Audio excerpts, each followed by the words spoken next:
Hello, this is Darlene McMartin. And I'm Carlene Hall. And we are here at the Avoca Courthouse taking a little tour of maybe our new location for the Iowa Veterans Foundation. Yes, and what a beautiful location it is. Look at this ornate wood, and everything in here is just like, it looks like we just stepped into the 1800s. I know. I've had court here before. It's like, oh my gosh, it was so now, this awesome. is serious, respectable court. Yes, very. Yes. Yeah. So we get to sit up here, stand here, and do some intros and that type of thing. So we are at the judges.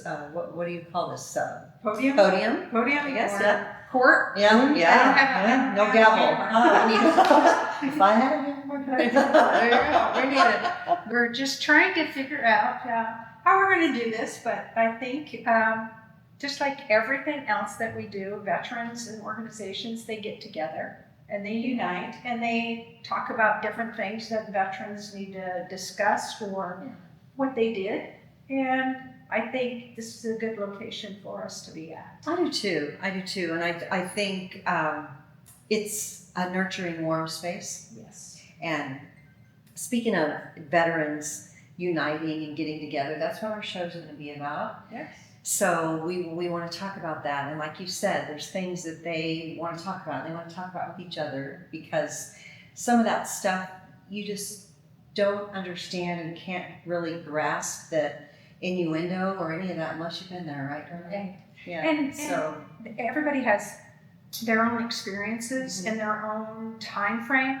But we all went through a basic training. We started that way. We left our families, regardless of when you served in World War II or today. So it has some nuances and some changes to how things were done today than they were back then. But the veterans, they like to gather. They like to get together. They might not tell their stories, but when you walk into a room, you know those individuals that are there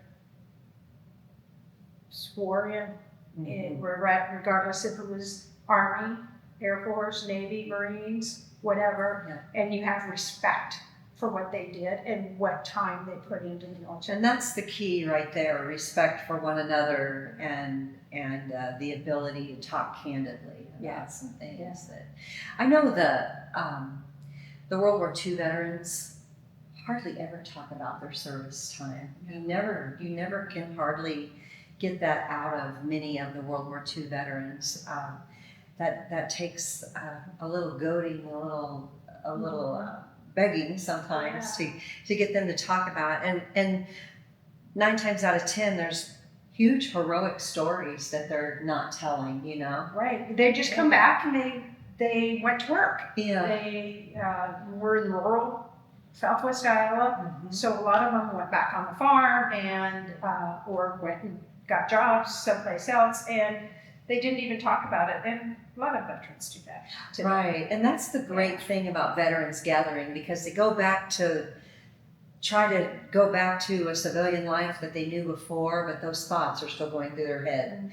They're trying to do what they did before, be who they were before, but the thoughts are going through their head. And so gathering with other veterans is such a great time for that kind of release, that camaraderie, that good laughs, good cries. So we visited with several organizations. We talked to the VFW.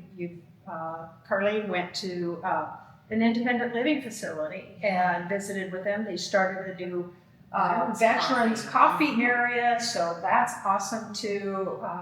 It doesn't have to be a formal.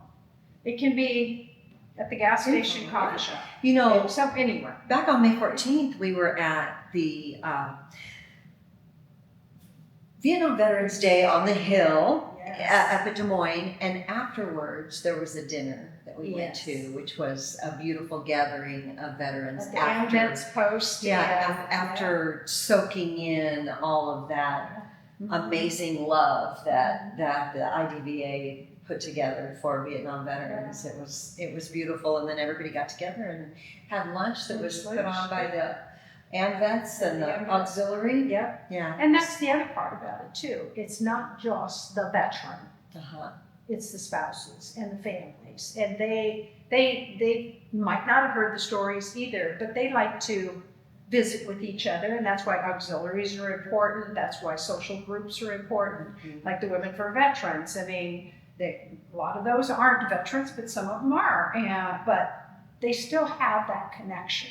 Yeah. Their families, their parents, their fathers or mothers were served in the military, and so, yeah. You know, Darlene, even the Iowa Commission meetings, Veterans Commission meetings, that even though there's, there's high level purpose and there's decisions to be made and there are funds to be distributed, that too is a gathering of veterans and people who served and continue to serve, and that too is nurturing. Well, and we're trying to get information, or just sharing what other organizations are doing, or finding gaps in the service. What's missing? What do we need to do? How do we help somebody? Where can we go for this? And it's just that communication and having that, just talking. Right, Yeah, right. Just feeling what they're doing and how we can. I mean, if you have a need, well, maybe somebody else might be able to fill that need for you. I had a call the other day from a veteran's son out of state. He just wanted somebody to go and visit with his dad. Oh, He just wanted to visit with him, just talk to him, and have another veteran. He wanted another veteran, of course, to be there, regardless. He was 95 years old, and he just wanted another veteran. And so that's kind of what's nice, to have those veterans gathering in groups and socialization and what an insightful, intuitive son. Yeah, to know that because at 95 you're looking at World War II or Korean, and they've been quiet about it, and this may be a time in his life that he needs to talk about that. Well, or just play checkers, or play checkers, exactly. Or watch TV, or talk about the weather, or whatever. I mean, but still, that would give that level of comfort to bring those things up if they came up. If they came up, because then he knew that individual. Finding there's a little, there's a little connection there, regardless of, maybe that was a Persian Gulf veteran that went and visited with him. It's still connected. You're still connected, regardless of age or sex or era. It's a beautiful thing. It really is. And so stay tuned. We have video from all of those gatherings that we spoke about, and we will continue to put out videos of those gatherings, and we will continue to put out resources for veterans from right here on Still Serving Iowa Veterans. And we will also continue to do what we can to connect veterans in counties with their county veteran service officer. You got it. Because that's very important, to keep those connections and those conversations. You need to talk, because you can't assume just because you need to ask the questions, and if you don't ask the questions, you're not going to get any Which answers. is another good thing about veterans gathering together, because as they talk about these things, if they haven't filed a claim, they're going to come up with things, they're going to hear things from each other, and they're going to have a much more comprehensive claim when they sit down to file their claim. Correct. In the event that they're not asked the questions that need to be asked to them, they're going to have, help each other make a list, talk about things. And it may not be right now today, and they're stopping and they're thinking, I did a speech or just an informational thing several years ago, and got a call from one of the veterans that was there, that's local, from a friend that he had served in military. He says, I remember that lady. She told me this. She told me to do this. And she says, I'm doing it now. Yeah. It's 6 years later, 7 years later, but it didn't come up until now. So, because I gave him a heads up to say, if this happens, do this. And he remembered that. Right. So that's what it's all about. That's awesome. That's awesome. You just got to put that bug in there. Yes, and you know what? This is a good time to mention the intent to file, Darlene. Yes. I talked to my mother today. Her husband is a veteran, and he was going through some health issues. And so almost a year ago, I said, please call your county veteran service officer and go file an intent to file.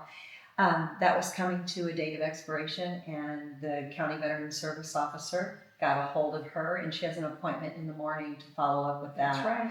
And it is going to increase his compensation, And the other thing it's going to do, it's going to set my mom up for DIC in the event that something would happen to her husband. So they need to make those connections, and you need to be out there to provide that information. They may not need it now, but they may need it down the road. And yes, the intent to file is very important. So if you haven't gotten all your ducks in a row, doesn't mean you can't put something in place to get your ducks in a row. That's right. That's right. So, yeah. And so if you stay tuned, Yes. you're going to hear Darlene read a beautiful poem about why veterans unite. So stay right here with us. Got clutter piling up? FM Junket in Carson, Iowa is your hometown cleanup crew. Fast hauling, fair prices, and now easy dumpster rentals for DIY cleanouts. Your single items to full-on messes, FM Junket gets it done. Call today and breathe a little easier. We got it here. Got it? Yeah. Carlene? All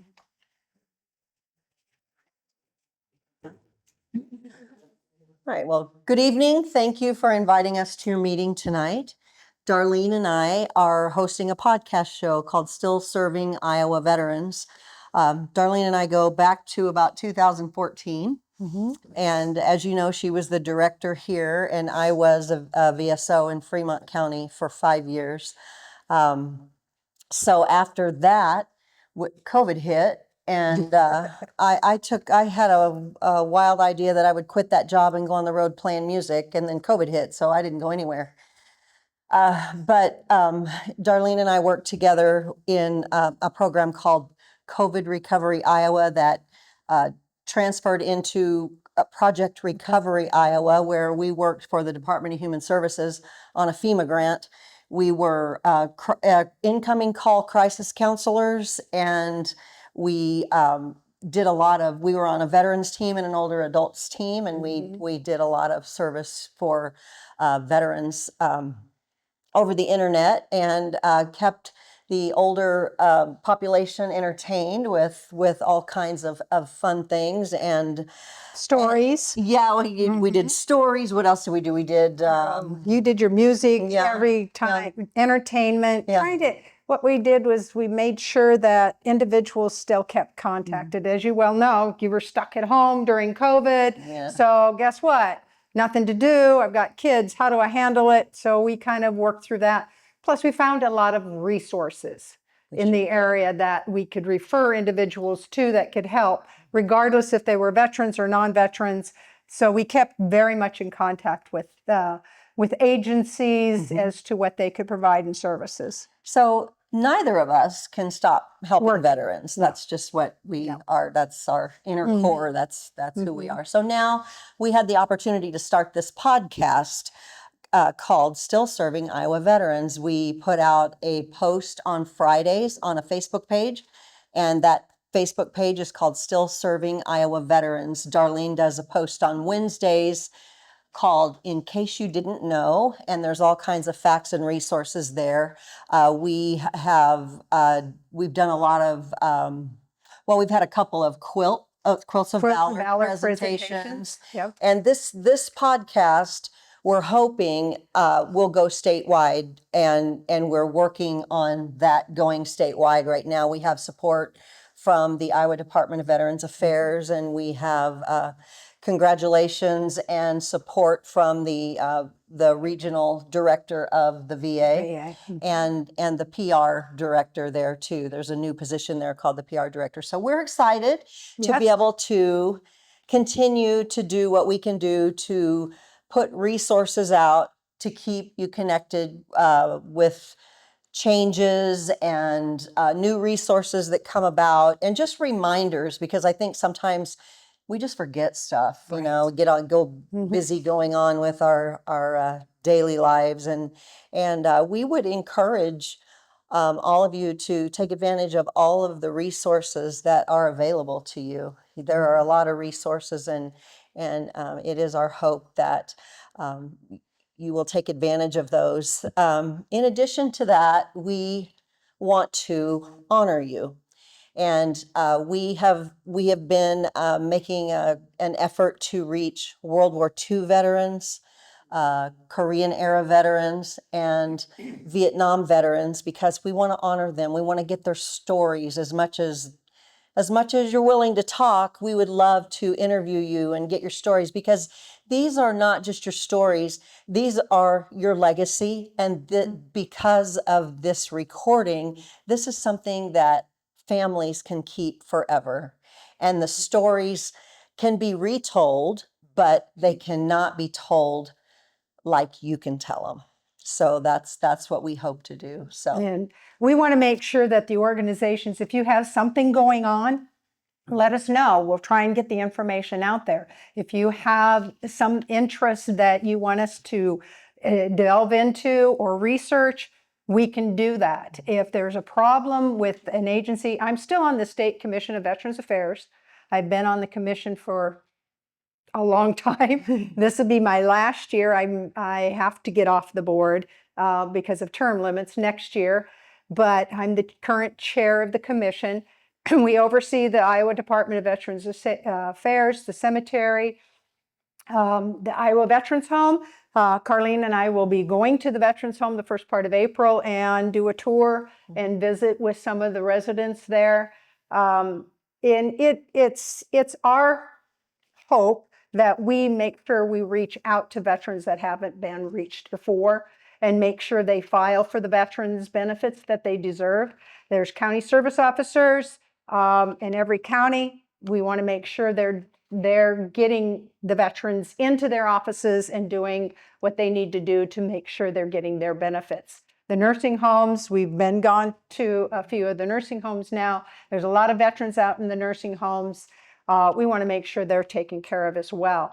But we've got a lot of individuals out there charging fees to veterans for providing benefits or applying for their benefits. You should never, ever have to pay for your service benefits.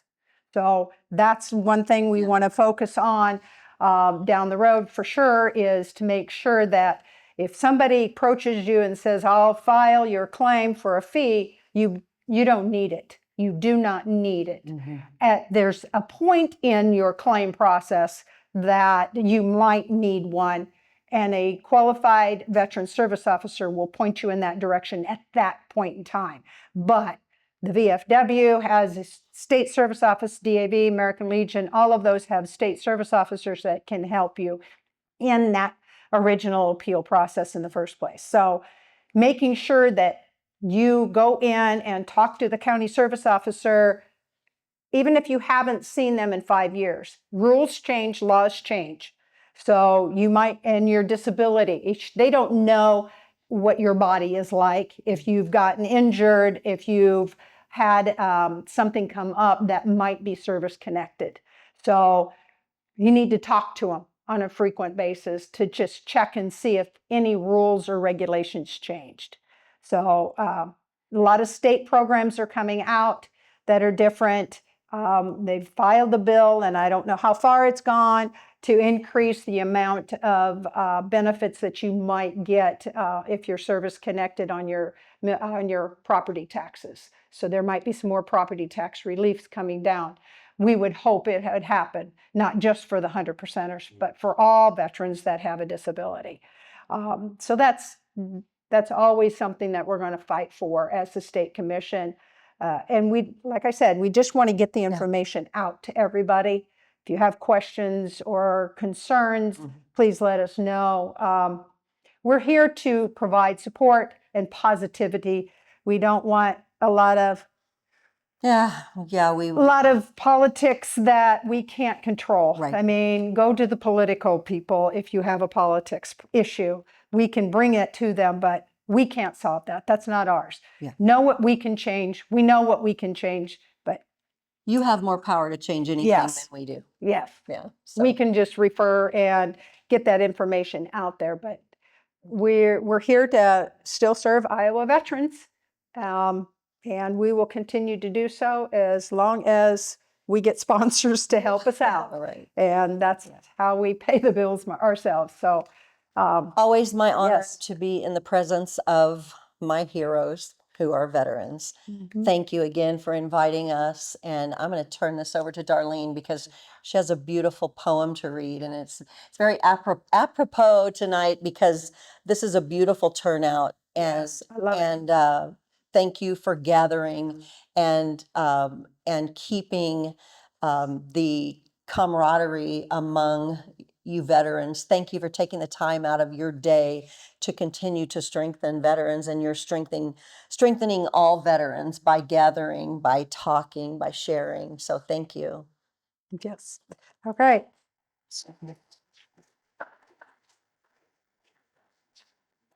The poem that I have it is no author. Author was unknown, so it's kind of apropos for today. Why veterans unite? I know why men and women who have been to war yearn to reunite. Not to tell stories or look at old pictures, not to laugh or weep. Comrades gather because they long to be with the men and women who once acted at their best. Men and women who suffered and sacrificed, who were stripped of their humanity. I did not pick these men and women. They were delivered by fate and the military. But I know them in a way I know no other man or woman. I have never given anyone such trust. They were willing to guard something more precious than my life. They would have carried my reputation, the memory of me. It was part of the bargain we all made, the reason we were so willing to die for one another. As long as I have memory, I will think of them all, every day. I am sure when I leave this world, my last thought will be of my family and my comrades, such good men and women. I was thankful that I got to serve in the Army, and I'm thankful that I have a lot of comrades in the room today. Thank you. Thank you. Thank you.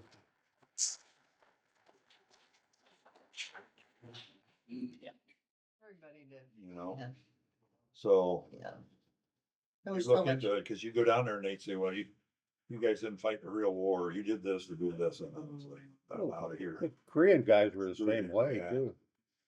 Green That's guy, all there was, Korean in World War II when we got they out. weren't friendly at all. There was so much propaganda. That was kind of starting the slide of the veterans, because our generation never joined them on it, because they got. Them farmers were But all. Jerry, I know that bank is there. and as I I had people. Right. You know, I grew up with 29th and A.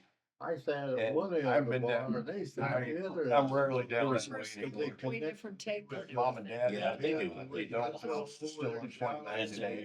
I sold it to buy a land contract, he reneged on it, so we just had to get it back from under him, and resell the damn thing. The good news is, they got like 25,000 more for it when they sold it the second time, because the guy had it a few years, the price has jumped up a lot, so it sounds like a lot of rigmarole, but they made it. They said, you know, we'll do all the work, money's yours. Finally, when I did join, We got to square it up, VFW, because they're North 84 American and Legion, and I just 88, made you a know. large They're not New much. plans like So they don't really want to do that. that. They got young sons. So then they finally We do that Close to a stuff. city, but. created their own demise. And I counted on my volunteer hours, his dad's a vet. Farmers. You what? I counted on my volunteer hours too, his dad's a vet. Yeah, that's what you say too, so. Exactly. So somebody actually listens to you once in a while. Thanks. Ain't that kind of Well, I nice to guess know? that, but if you don't, right, I mean, once you know how to maintain, Once you've been Yes. right, you deployed understand and the you're, concept. have been in they tore military, That's farmers. They and tore then the you bank down and come back into civilian life. You What are have they to putting in find now? people. Process of, And well, people they've who already understand started. Said oil Quite a change, bit. a lot Talk cheaper. about A lot of us So it's gonna be a, Yeah. bunch of guys, Well, yeah. but you went home by yourself. Yeah. Not a Starbucks, And then you before you know, do Oh, your coffee job, shop type type of thing. Yeah. And there was no veterans together. That's why we have to do. One day to be able to have these where they did like that. A lot of scooters going there. That's all. We'll see when it gets built. They made it. I'm never, I didn't make my own coffee. My dad goes out behind me. That's gonna be me. The old guys down in McMartin and drink. They sit and BS for hours. I was gonna I'll drink a lot of coffee. Tell a lot of stories. We had a comments. They come across a dead. nobody ever bothered me. Yeah, I had my coffee. Didn't bother me. Now they're being treated. We used to just get out of the house, get out of mom's hair. Welcome back, and I'm glad you got to listen to and see some of the service organizations, veterans, just everything that veterans get together and have those conversations, and we enjoyed that. Yes, thank you for joining us today for Why Veterans Unite and Gather. And next week, Darlene, you have a beautiful presentation that you're going to lead us on. We're going to go into Flag Day. If it's shown after Flag Day, whatever, we don't know when this is going to show, but because we do these way ahead of time and we want you to understand that. But if you have a flag that needs to be disposed of properly, we're going to kind of go over that. Why? And what the importance of a flag, and maybe some resources that you can use to teach young children how to respect the flag, because it's our country's, it's what our country is. The flag is about everything to us. It is, and there's so much beautiful symbolism that we're going to share with you in next week's show. So please join us again. Thank you for joining us today, but we will see you next week for Still Serving Iowa Veterans.